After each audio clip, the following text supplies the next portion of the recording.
Matapang ka ba talaga, Isko, o pang-vlog ka lang? Pwede ba magpatayo ng building ng walang building permit? Boom! Oh, tapos ang usapan. Tapos, di ba? Doon na lang tayo mag-focus, doon na lang. Bakit pagka mga ordinaryong tao, ordinaryong mga nagbi-business na gusto magpatayo ng bahay, building man o second floor man na bahay niyan, kumukuha ng permit sa City Hall. Pagka congressman o may mga posisyon sa gobyerno, exempted. Sinasabi ni Congressman Joel Chua, dumaan daw yun sa proseso. Kung talagang dumaan yun sa proseso, saan ilalagay? Makikita sa ibabaw ng bangketa. Hindi yan ma-approve. Gumawa na naman ng eksena si Manila Mayor Isko Moreno Domagoso, galit-galitan.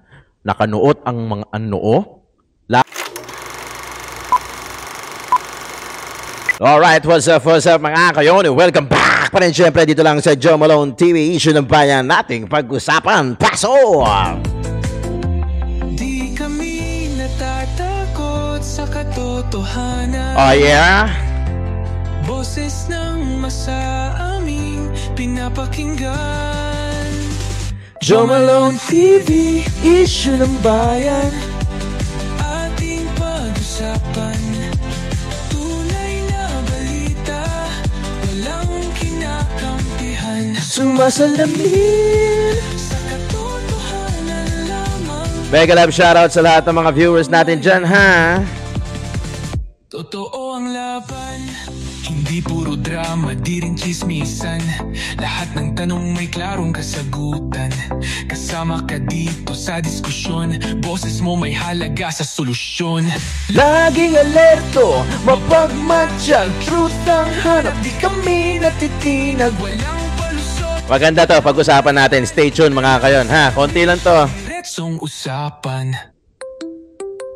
Joe Malone TV, issue ng bayan.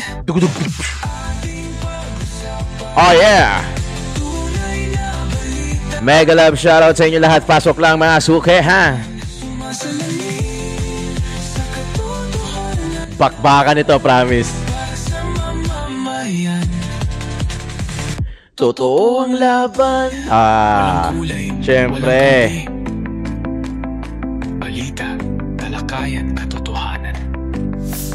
Para sa bayan. Okay, syempre mega love shoutout sa lahat ng viewers natin dyan. At unang-una, shoutout muna natin lahat itong members natin dito. Bagamat konti lang to, pero maraming salamat sa pagtuloy at pag-join dito sa ating kayon members. Unang-una, syempre si Ma'am Lorna Tuvera, Cesar Puno, Melody Babaran, si Sir Larry Florina Dacumos, Paulos Lutong Bahay, si Ma'am Lorna, Danny Ubaldo, syempre, pasok yan sa ating member, pati na rin si Manik Sangko. Maraming salamat po sa pagtangkilik niyo dito sa Joe Malone TV. Mega love shoutout po sa lahat ng viewers natin abroad, yung mga OFW nagpapakahirap at nagtatrabaho, nagkikinig pa din at nag-e-enjoy, nakiki-update dito sa programa natin na issue ng bayan nating pag-usapan. Pati na rin yung mga viewers natin dito sa Pilipinas, Luzon, Visayas, Mindanao. Mega love shoutout po sa inyo lahat. Maraming salamat po sa pagko-comment niyo sa baba. Kung saan yung exact location nyo, attendance check mo muna tayo dyan mga kayon. Kung saan kayong lupalop, naroroon, pakicomment naman dyan sa baba. Okay, meron tayong mga backup channel dito mga kayon, When Tito Talks. Para sa mga usapang anything under the sun. At yung Tito Jom, Tito ng ina mo para doon sa mga food vlog natin. Kung na-miss nyo yung mga Anli Sizzling, Pares, Mami, mura na, marami pa, paki-subscribe na lang. Paki-double check mga kayo kung nakasubscribe na kayo dito sa Joe Malone TV. Kung hindi pa naman, paki-subscribe na lang at paki-click yung bell icon para lagi kayong updated sa mga videos na ina-upload natin araw-araw. O, eto na. Simulan na natin. Yorme Isko Moreno, lokal, pero may hapyaw na national dahil sabit dito si Congressman Joel Chua. At nako, Diyos ko, Santissima. Talaga yung abogado na word, talaga may i-interchange mo sa abusado. Saka yung lawyer, may i-interchange mo sa liar. Di ba? O kahapon kasi, nag-site visit, surprise visit pala, itong si Yorme Isko Moreno dito sa may bandang Santa Cruz. At nakita niya, at meron siyang napagtanto na yung rasak o yung basketball court. Nakadayo na ako dito Yung basketball court na to, nakadayo na ako dito. Naglalaro ako dito. Wala na pala yun, Diyos ko. Ang daming sa totoo lang, ang daming content sa mga distrito na to. Talaga, yung Distrito 3. Si Congressman Joel Chura, representative ng 6th District ng Maynila. Talagang ang dami mo mako-content dyan. Diyan ka tumira, marami ka mako-content sa totoo lang. Okay, game. Para doon sa mga hindi nakapanood nung live ni Yorme, medyo mahaba kasi yun at divided by yun. So, kinat ko na yung mga hindi masyadong, hindi related dito sa topic natin. At sinorkat ko na dito. Ito, panoorin natin. Tapos, bigyan natin reaction, ha? Mayor, magandang hapon po ulit. Kanina napanood po namin yung Facebook live na galit na galiit. Parang hindi yung maze ko yung nakita namin kanina. Parang mayroon kayo in-inspection na isang construction site. Yes. At pinakandado nyo, pinakukumpis kayo yung mga equipment doon. Ano po yung konteksto doon? Ano po yung kwento sa likod doon? Bakit po ipinatigil nyo yung itinatayong proyekto ng isang congressman? Ang initial, kasi magpapatayo kami ng bagong library. Nakita ko biglang giniba yung basketball court doon na pag-aari ng lungsod ng Maynila. Tinanong ko si Andres kung may permit ba. Wala daw siyang alam na. Patay. Yun. Sabit na kagad. Di ba? Doon pa lang. Sabit na kagad. Yung chairman, ang sabi, project daw ni Congressman Joel Chua. Paano nangyari yun? Walang permit. Paano nangyaring nag-iba nila yung property ng City of Manila? Ang linaw, di ba? Hindi. Sumagot kasi, eto kahapon to ha. Kahapon, nabigyan ko na din ng reaction. Pero pinapanood ko lang ulit sa inyo kasi sumagot si Congressman Joel Chua dito eh. Sumagot. Pero for the sake of, para mas maintindihan nyo, bago tayo pumunta doon sa sagot ni Congressman Joel Chua, kailangan marinig nyo din kung ano yung sinasabi ni Yorme Isko Moreno, di ba? Saan napunta yung property, yung mga bakal? Yan. Pag-aari yun ng lungsod eh. Yes. May pananagutan pa yun sa CGSU eh. O tapos, biglang tatanggalin nila yung mga daycare center at saka senior citizens office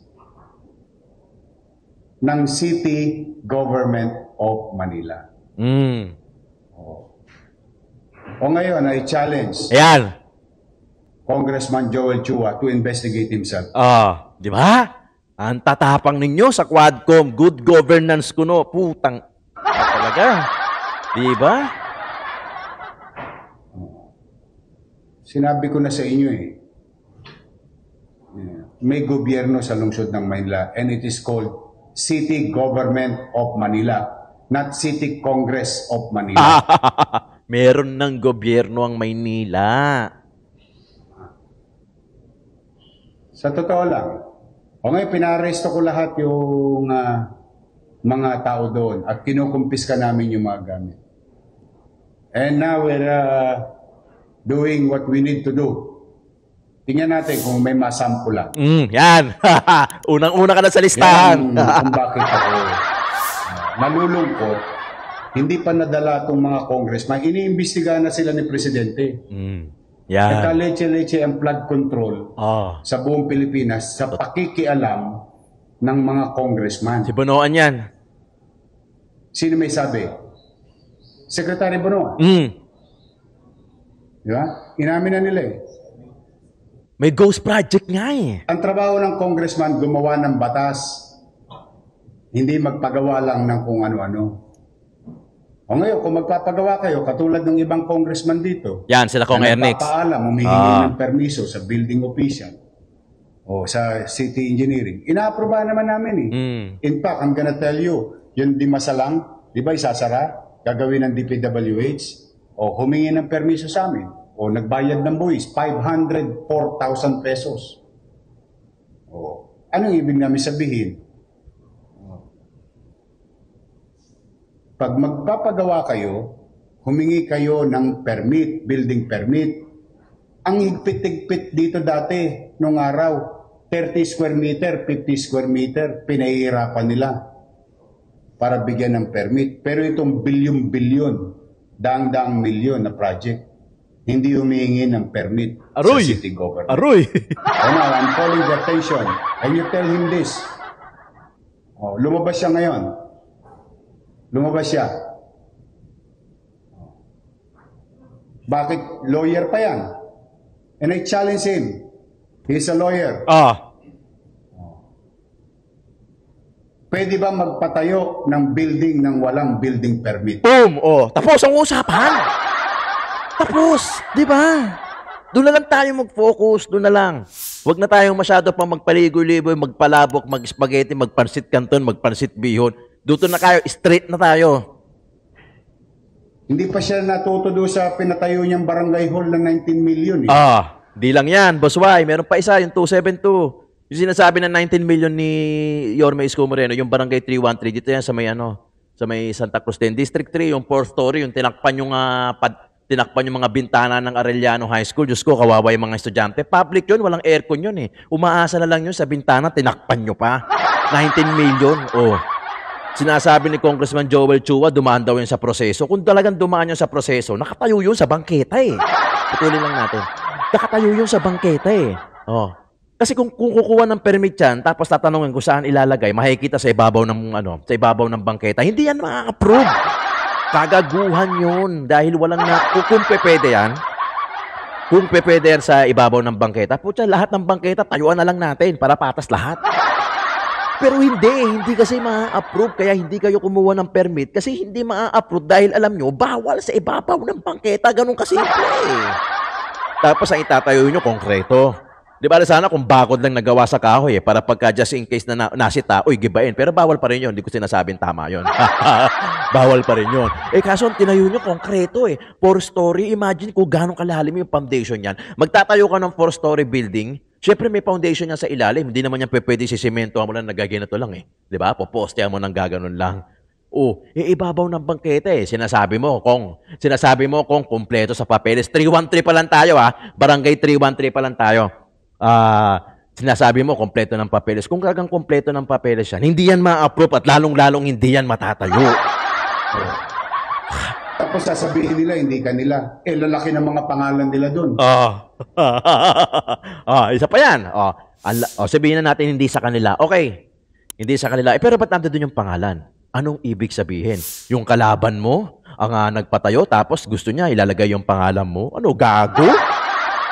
Walang ganun. Siyempre, pagka gusto mo, pag ikaw nagpatayo, donated by, sponsored by, powered by, pangalan mo ang ilalagay kasi gusto mo ipagmamalaki na, ako nag-sponsor niyan. Ako nagpagawa niyan. Powered by. Ako nagpatibay, nagpalakas niyan. Diba? Not unless ikaw si Yorme Isko Moreno, mentalidad ng isang politiko na nakapagpatayo ng eskwelahan, ng kung ano-ano mga establishmento, pero ni isang pangalan ni Yorme Isko Moreno o muka, wala kang makikita. Ano ang sample? Punta ka ng Almario Elementary School. Yung Aurelio Elementary School sa may Sampaloc. Condominium 1 and 2, Binondominium 1 and 2, yung mga residences, San Sebastian Residences, San Lazaro Residences, Pedro Hill Residences, yung Baseco Hospital, Hospital ng Tondo, Manila Zoo, ni pangalan ni Yorme Isko Moreno o mukha, wala, ni isa. Pucha, unsubscribe nyo na ako pag mayroon kayong nakita. Pero kung tutuusin, kayang-kayang gawin ni Yorme yan, di ba? Papalagyan niya ng pangalan niya, ng mukha niya, kayang-kaya. Ginawa nga ng mga ibang politiko eh. Di ba? Pero anong point, Joe Malone? Ayaw na ayaw ni Yorme na ilalagay yung pangalan niya. Kasi kung gusto mong tumulong, hindi mo naman kailangan ilagay pa yung pangalan mo. Matatandaan ka ng Pilipino, ng Manileño, ng taong bayan. Pagka kahit wala ng pangalan mo dyan, kahit hindi mo na ilagay yung pagbumukha mo dyan sa spam na yan, sa bigas na yan, hindi na kailangan. Walang ganyan na issue si Yorme Isko Moreno. Pucha, itaga nyo yan sa batong mainit. Tapos lagay nyo sa mga singit ninyo. Wala ka makikitang ganyan. Walang issue kasi yan ang political will ni Yorme Isko Moreno. Talagang ang pananagutan niya sa taong bayan. Wala kang ibang sisisihin pagka may ginawang kabalastugan si Yorme Isko Moreno. Wala kang ibang sisisihin kundi siya lang din. Pero hindi niya gagawin yan kasi alam niya na mayroong siyang pananagutan sa taong bayan, sa Manileño. So sa akin, yun ang hamon ko sa kanila. Yan. Ngayon nila imbestigahan sa Quadcom ang sarili nila. Totoo, the sauce for the gander should be the sauce for the goose. Tanong ko lawyer yan. Itanong mo sa kanya. Ito po, tinatanong ni Yorme sa Yan. inyo. Simple. Congressman Joel Chua. Attorney Joel Chua. Yan, attorney, para medyo maganda pakinggan. Pwede po bang magtayo ng building nang walang building permit? Oh, basic. Sa City Hall? Basic. Puta, basic yan. Basic, parang 1 plus 1, katumbas niya, 1 plus 1 equals 2. Kahit kailan ng 1 plus 1, 1 plus 1 hindi magiging 3. Sa sobrang basic niyan, 1 plus 1, 2. 2 plus 2, 4. Diba? He is a lawyer. I am no lawyer. I may be wrong. Tanga na, baka mamaya mali kami ni Yorme Isko Moreno. Baka yung 1 plus 1 equals 3 na ngayon. Paki-ano naman kami, paki-guide naman kami, baka mamaya. Simpleng tanong, di ba? Tapusin na natin, ano na to, bigyan na natin ng reaction. Simpleng tanong ng taong bayan. Huwag na tayo magpaligoy-ligoy pa kung bakit pagka mga ordinaryong tao, ordinaryong mga nagbi-business na gusto magpatayo ng bahay, building man o second floor man na bahay niyan, kumukuha ng permit sa City Hall. Pagka congressman o may mga posisyon sa gobyerno, exempted. Pucha, wag na tayong lumayo. Doon na lang natin tignan sa angulo na yun. Kasi yun yung pinaka-basic 1 plus 1 equals 2 Pucha. Hindi mo malalaman yung sagot sa 2 plus 2 pag hindi mo alam yung sagot sa 1 plus 1. Putang ina, basic. Basic yon. Basic. Basic yon. Pucha, hindi na kailangan ng lawyer sa ganong klaseng tanong. Common sense na nga lang yun 1 plus 1, 2. Ito na lang, Sige. Nagpatayo ka ng 19 million worth, allegedly, na barangay sa ibabaw ng bangketa. Ang sabi mo, may video ka pa dyan na dumaan niya sa tamang proseso. Ganun pa pagkakasabi mo Di ba? Kung talagang dumaan niya sa tamang proseso, malamang hindi a-approve yan. Pucha, hindi tanga naman. Lahat naman yun, ang tatanga. Di ba? Kung talagang, puchang ina, biglang umusbong. Ayun, giba na ngayon, kwento na lang.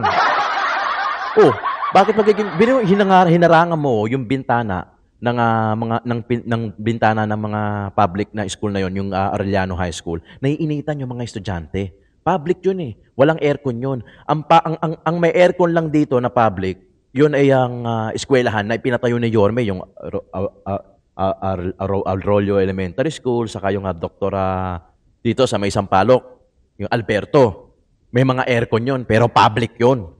Public at talagang makakasabay ka. Itsurang Lasal. Paano ko nasabing itsurang Lasal? Sa Lasal ako nagmasteral Diyan sa may TAF Yung itsura nun, parang itsura ng Dr. Henry C. Hall. Doon sa Lasal sa TAF, yung itsura ng Almario saka ng Alberto. Ganun kalupit ang isang Yorme Isko Moreno. Di ba? Ganun. Public pero may aircon. At hindi lang ba... Kasi hindi porket mahirap ka, wala ka ng karapatan tumaas ang tumaas ang mindset mo, ang mentalidad mo, ang pananaw mo sa buhay. Hindi dahil lang kasi yung maging mahirap ka. Ito naman ang ginawa ni Yorme. Kahit mahirap ka, nag-aaral ka sa public, pero naka-aircon yan. Pucha, gumawa kayo ng ganyan. Hindi yung gagawa kayo ng barangay, isasakripisyo nyo yung public high school, tapos nakatayo sa bangketa. Sasabihin nyo, tumaan sa tamang proseso? Simple lang ang tanong ng taong bayan. Bakit pag ordinaryong Pilipino, ordinaryong mamamayan, kahit second floor lang yung itatayo, kumukuha ng permit, business permit, building permit, kumukuha ng permit, pero pagka kayo mga congressmen, exempted, ano kayo? Diba? Tapos nadurog. Tapos na-disenfranchise yung mga mamamayan namin. Mayor ba siya? Baka lang nahirati sila, nasanay sila nung nakaraang panahon. Yun ang point. Na nagagawa nila yung gusto nilang gawin. Tama ka.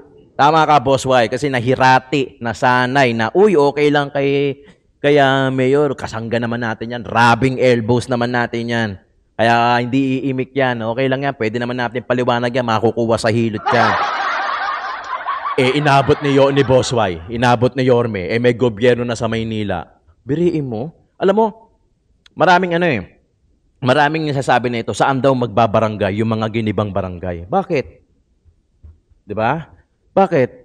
Hindi nyo ba kaya magbigay serbisyo kahit lamesa lang kayo, kahit wala kayong... Alam mo, ang taong gustong tumulong, ang taong gustong magserbisyo, gaya ni Yorme Isko Moreno, magsisilbi ka kahit wala kang barangay. Di ba? Magsisilbi ka kahit wala kang barangay. Kahit lamesa lang yung ibigay sa'yo sa kaupuan sa kalsada, magsisilbi ka kung gusto mo. Ika nga nila, pagka gusto, may paraan. Pag ayaw, maraming dahilan. Di ba? Ako nga hindi makasabay sa sipag ni Boss Y. Hindi ako makasabay. Talagang hindi. Yung trabaho ni Boss Y, trabahong pambinata talaga. Trabahong pambinata. Yan yung mga tipong hindi ka pwede pag may pamilya ka. Pero nagawang posible ni Yorme Isko Moreno. Hindi talaga ako, kinukuha nga akong photographer sa MPIO eh. Yun nga lang, talagang kahit saan sila magpunta, kasama ako. Hindi ko kaya. Kasi may pamilya ako. Pero si Boss Y, kinaya niya lahat yan. Diba? Kinaya niya lahat yan. Talagang pagka gusto, may paraan. Pagka ayaw, magdadahilan ka na lang. Diba? Marami kang alibay. Kanina, naawa ko doon sa mga matatanda. Yan pa, isa pa. Hindi mo alam mo ginawa, pare? Pinatayan ng kuryente. Tapos pinalalayas. Nino? Nung kontraktor. Nino? Ni congressman. Dahil sa wala silang permit, pumasok sila sa amin, sa property namin, kaya ngayon, nilock namin yung at pinakakasuhan namin. Ngayon, hinahanap namin kung ilang milyong piso yung property giniba nila without, ito pa isa. Yan. Congressman Joel Chua, pwede bang mag-demolish ng walang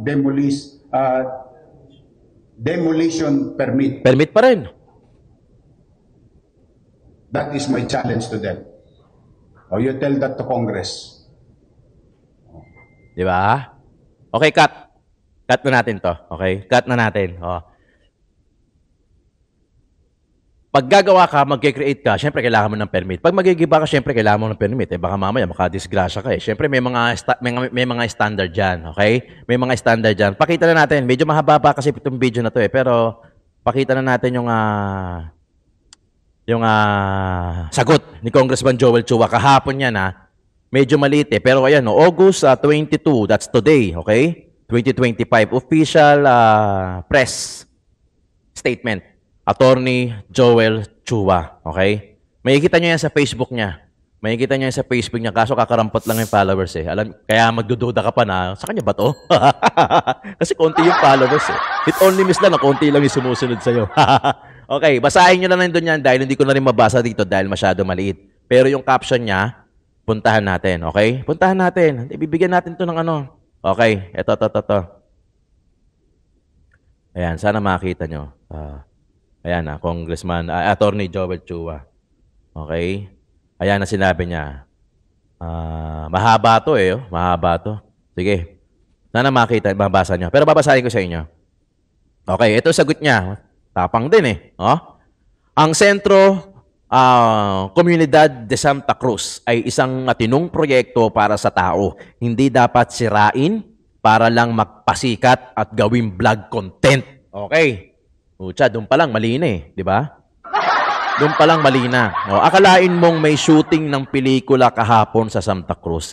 Bit-bit ang kanyang mga vloggers. Gumawa na naman ng eksena si Manila Mayor Isko Moreno Domagoso galit-galitan. Nakanuot ang mga lakad na parang may susugurin. Hindi naman. Katarantaduhan yun.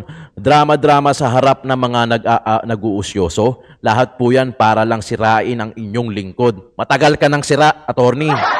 Matagal ka ng sira. Lituhin ang mga tao at harangin ang isang legal at makabuluhang proyekto, wala naman siyang kinalaman. Puro kasinungalingan po ang mga paratang ni Isko na kesyo iligal ang pagpapatayo sa Sentro Comunidad de Santa Cruz. Yan po ay isang proyektong pinondohan ng DPWH at naisapatas sa bisa ng General Appropriation Act. Patay. Yan ang gaan nyo, mali eh. Di ba? Yan ang gaan nyo. Hindi natin na hanggang ngayon merong anomalya yan eh. Sa kapakanan ng mga tao, sa kapakanan ng mga taga Maynila. Ang totoo, nagsimula ang proyekto noong 2020. Hindi pa ako congressman noon para nahinto. Walang karugtong na budget. Kaya naman noong 2024, muling pinaglaban ng inyong lingkod ang dagdag na pondo sa PDPWH at DBM para sa... Ito yung Ito ay malinaw na proyekto. Ito. Apel ako po sa ating mga kababayan at tinagalang iginagalang na news media na sumusubaybay sa laban natin kontra korupsyon. Naku talaga ha? Kontra ka sa korupsyon ha? Via the Committee on Good Governance and Public Accountability. Huwag po tayong magpa-carried away at magpaloko sa mga PR stunt ni Isko. Ang tamang forum para litisin ang mga issue ay ang Korte at Office of the Ombudsman, hindi ang YouTube, TikTok at Facebook Reels. Puro siya congressman ng congressman, samantalang proyekto yan ng national government, DPWH. Taga-request lang ang congressman. Yung approval, implementation, pati permit, lahat yan, DPWH ang nangangasiwa. Wala rin po akong kinalaman sa bidding at pagpili ng mga kontraktor. So kung talagang matapang si Mayor Isko Moreno Dumagoso, matapang ka lang talaga matapang ka ba talaga Isko o pang-vlog ka lang? Wag ako ang tahulan niya, kundi ang national government at ang DPWH. Sa mga kababayan ko sa Manila, okay na yan. Statement by Attorney Joel Chua, Representative 3rd District of Manila, Lawyer, Urban Poor and Sports Advocate, Chair Committee on Good Governance and Public Accountability. Ulul. Diba? Oh. Ang tanong lang kasi basic Kong Ang tanong lang basic. Bakit yung mga ordinaryong tao, kung pagka gusto magpatayo ng bahay, kumukuha sila, o building, o kumukuha sila ng permit. Bakit kayong mga congressmen exempted? Wala kayong, hindi kayo kukuha ng permit? Ganun na lang Huwag na tayo magpaligoy-ligoy pa. Doon na lang tayo umanggulo. Bakit pagka kayo exempted sa mga permit? Pero pagka mga ordinaryong tao, ang hihirap kumuha ng permit. Walang permit Di ba? Basic nga 1 + 1 = 2. Walang permit Tapos kayo, mabilis ang approve, tapos sasabihin nyo, dumaan sa tamang proseso. Kung talagang dumaan sa tamang proseso, hindi matatayo yung barangay sa ibabaw ng ng bangketa Dahil po siya, kung posible yan, kung pwede pala yan, po siya, lahat na lang siguro ng bangketa tayuan na lang natin. Di ba? Tayuan na lang natin. Yun lang ang tanong. Yun lang ang simpleng tanong. Basic. Ewan ko kung may mas basic pa sa 1 + 1. Di naman pwedeng 0 + 0. Di ba? Sobrang basic. Makakapagpatayo ka ba ng isang bahay o second floor na story o 4-story building o malaking building sa kahit saang lupa, kahit sa paso, nang walang permit? Huwag natin lituhin. Doon na tayo mag-focus sa basic. Walang permit Di ba? Walang permit. Tapos ang usapan. Since na kayo, mga congressmen, exempted kayo? Hindi ko nilalahat dahil hindi naman lahat ng mga congressmen natin sa 28th Congress mana dun sa kay Lolong. Di ba? Ganun lang, kasimple. Ngayon, sumagot ka pa, ha? Sumagot ka pa. Sige, hintayin natin. Ang patabayanan nyo, mga kayo, na ang sagot naman ni Yorme Isko Moreno dito. Okay? Issue ng bayan nating pag-usapan. Joe Malone TV, paki-double stick. Kung nakasubscribe na kayo, kung hindi pa naman, paki-subscribe na lang. Maraming salamat po.